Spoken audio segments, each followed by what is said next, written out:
قضی شب قدر تلاش کرنے سے کیا مراد ہے، اور یہ بھی ارشاد فرمائیے گا، اور ساتھ میں ظاہر بات ہے بہت سارے لوگ یہ جاننا چاہتے ہیں کہ اس میں کون کون سی عبادات بطور خاص کرنی چاہیے۔ حافظ صاحب، سب سے پہلے یہ دیکھیے کہ محدثین نے اپنی اپنی کتب احادیث کے اندر باقاعدہ اور باضابطہ طور پر ابواب باندھے ہیں باب لیلۃ القدر کے نام سے۔ امام بخاری رحمہ اللہ نے بخاری شریف میں باب لیلۃ القدر میں حدیث نمبر 2015 سے لے کر 2022 تک جی یہ 7 احادیث بنتی ہیں۔ آپ نے باب لیلۃ القدر کے اندر 7 احادیث لیلۃ القدر ہی کے اعتبار سے نقل کی ہیں۔ امام مسلم رحمہ اللہ نے بھی تقریباً 10 کے لگ بھگ کوئی آپ نے احادیث نقل کی ہیں، اور یہ ساری کی ساری احادیث جو ہیں، چاہے وہ بخاری شریف کی ہیں، چاہے مسلم شریف کی ہیں، چاہے ترمذی کی ہیں، چاہے سنن ابن ماجہ کی ہیں، ان تمام احادیث کا بالعموم، اور بخاری شریف کی جو 7 احادیث ہیں ان 7 کی 7 احادیث کا بالخصوص جو خلاصہ ہے اور مطلوب ہے، وہ سب کی سب احادیث کا مطلوب یہی بنتا ہے کہ لیلۃ القدر کو تلاش کرو۔ بالکل صحیح۔ اب ایک عام ذہن یہاں پر پریشانی کا شکار ہوتے ہیں کہ تلاش کرنے سے کیا مراد ہے؟ یہ مبصرات میں سے تو ہے نہیں، یہ کوئی میٹر، یہ مادی چیز تو ہے نہیں کہ یہ ہمیں نظر آئے، موبائل کھو گیا تو نظر آئے گا تو اسے تلاش کر لیں گے۔ اب یہ محسوسات میں سے، غیر مبصرات میں سے جو نظر نہیں آتی، یہ ان چیزوں میں سے، اور پھر اس پر طرفہ یہ ہے کہ یہ ایک چھپی ہوئی چیز ہے، اور ایسی چھپی ہوئی چیز ہے کہ محسوسات میں سے بھی وہ احساسات اس کو آبزرو کرتے ہیں جو احساسات روحانیت سے کچھ نہ کچھ لگاؤ رکھتے ہیں، کہ ہر آدمی اس کو آبزرو بھی نہیں کر سکتا۔ تو المختصر یہ کہ احادیث کا جو پورے کا پورا جو خلاصہ ہے بخاری کی، کہ وہ تلاش کرنے ہی کا ذکر ہے۔ تو اب خود بخاری شریف کے اندر امام بخاری نے ایک باب باندھا ہے، اسی اعتبار سے آپ کے سوال پر باب باندھا ہے کہ امام بخاری یہ باب باندھتے ہیں کہ اس رات میں کرنا کیا ہے، اس کو تلاش کیسے کرنا ہے، اس کی کھوج کیسے لگانی ہے، یہ بھی پورا ایک باب باندھا ہے۔ اگرچہ امام بخاری یہ باب باندھ کر اس کے تحت حدیث ایک ہی لائے، لیکن اگرچہ ایک ہی حدیث ہے، لیکن ہمارے آقا، ہمارے مولا حضرت محمد الرسول اللہ صلی اللہ تعالی علیہ وبارک وسلم کا مبارک ارشاد ہے، تو وہ ہمارے لیے ایک ہی کافی ہے۔ تو وہ کس طریقے سے تلاش کرنا ہے، اس سے کیا مراد ہے، وہ اس حدیث میں وہ کام پورا ہو جاتا ہے۔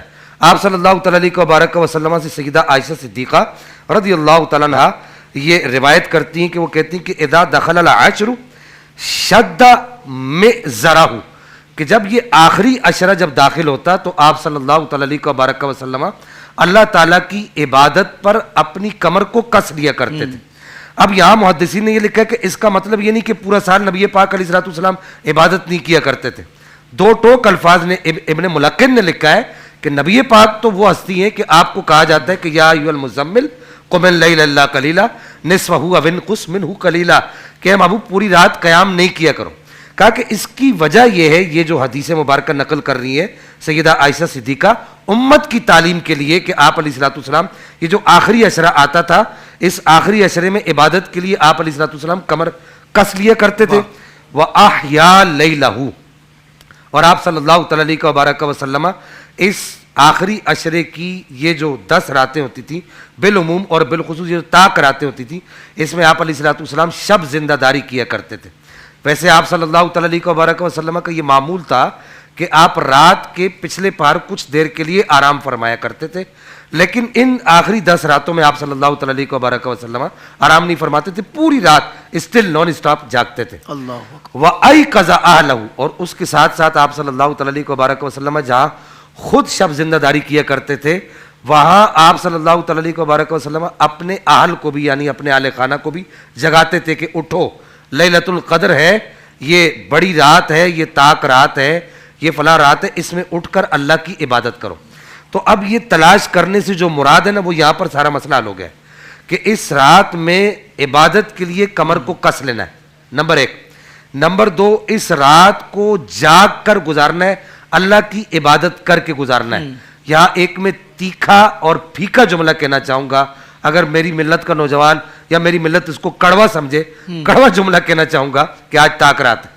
آپ ابھی نکلیے ہمارے شہر کراچی کے اندر، آپ کو سارے بازار کھلے ہوئے ملیں گے، اور بازاروں کی رونق، میری مائیں بہنیں بھائی بچے، آپ کو ایسے بازاروں میں ٹوٹے ہوئے ملیں گے کہ بس یہ قیامت صغریٰ قائم ہونے والی ہے۔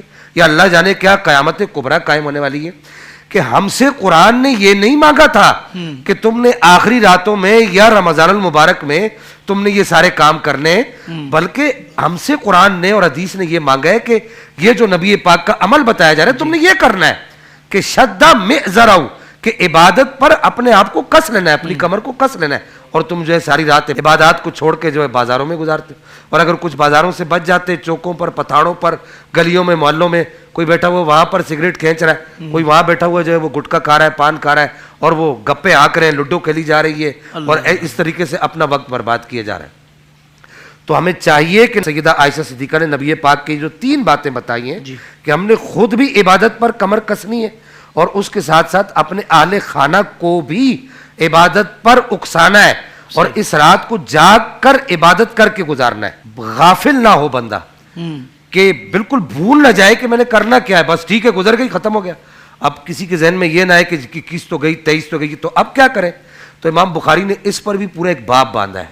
اسی باب کے اندر، اسی کتاب لیلۃ القدر کے اندر ایک باب باندھا ہے، اور اس باب کا نام یہ رکھا ہے باب التماس لیلۃ القدر فی السبع الاواخر، کہ لیلۃ القدر کو تلاش کرنے کا باب آخری ہفتے کے اندر، آخری 7 دنوں کے اندر. صحیح. میں یہاں پر کبھی کبھی یہ مطلب اس طرح کی حدیث پڑھتا ہوں تو میں اللہ جل مجد الکریم کی بارگاہ میں سجدہ ریز بھی ہوتا ہوں کہ یا رب العالمین تو نے کتنا کرم کیا اپنی محبوب کی امت پر کہ یہ نہیں تو یہ نہیں تو یہ، ہمارے دربار سے، ہمارے دروازے سے ہمارے محبوب کا امتی خالی نہ جائے. اچھا، اب وہ حدیث بڑی ایمان افروز ہے کہ حضرت عبداللہ ابن عمر ارشاد فرماتے ہیں، بخاری میں حدیث کا نمبر ہے 2015 اور مسلم شریف میں حدیث کا نمبر ہے 1165 اور سنن کبریٰ میں 3397 اس حدیث کا نمبر ہے کہ حضرت عبداللہ ابن عمر ارشاد فرماتے ہیں کہ کچھ صحابہ نبی پاک علیہ السلام کی خدمت میں حاضر ہوئے اور ایک صحابی نے آ کے عرض کیا کہ یا رسول اللہ، میں نے لیلۃ القدر کو رمضان المبارک کی آخری 10 راتوں کے آخری 7 دنوں کے اندر، آخری ہفتے کے اندر خواب میں دیکھا ہے. دوسرے صحابی آئے، انہوں نے یہ عرض کیا یا رسول اللہ، میں نے آخری 10 راتوں میں، آخری طاق راتوں کے آخری ہفتے کے اندر میں نے لیلۃ القدر کو خواب میں دیکھا ہے. تیسرے صحابی آئے. اب حدیث کے الفاظ یہ ہیں کہ چند صحابہ آئے. اب وہ چند کتنے تھے؟ 5 تھے، 10 تھے، 15 تھے، 20 تھے. ظاہر صحابہ کی تعداد تو 1 لاکھ سے بھی تجاوز کرتی ہے، اور جو مدینہ کے گرد و نواح میں رہنے والے تھے ان کی تعداد جو ہے وہ کم و بیش گرد و نواح میں رہنے والوں کی 10,000 سے بھی تجاوز کرتی ہے.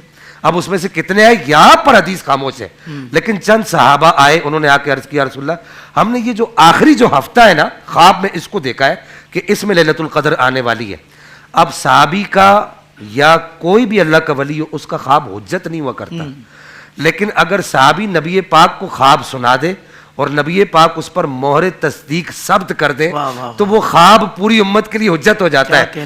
تو نبی پاک علیہ السلام نے چند صحابہ کے جو الفاظ سنے تو یہ سن کر آپ علیہ السلام نے ارشاد فرمایا کہ تم میں سے کچھ نے مجھے یہ بات کہی ہے، چند لوگوں نے یہ بات کہی ہے، وَلِہَٰذَا لیلۃ القدر کو رمضان المبارک کی آخری 10 راتوں کے آخری ہفتے میں تلاش کیا کرو.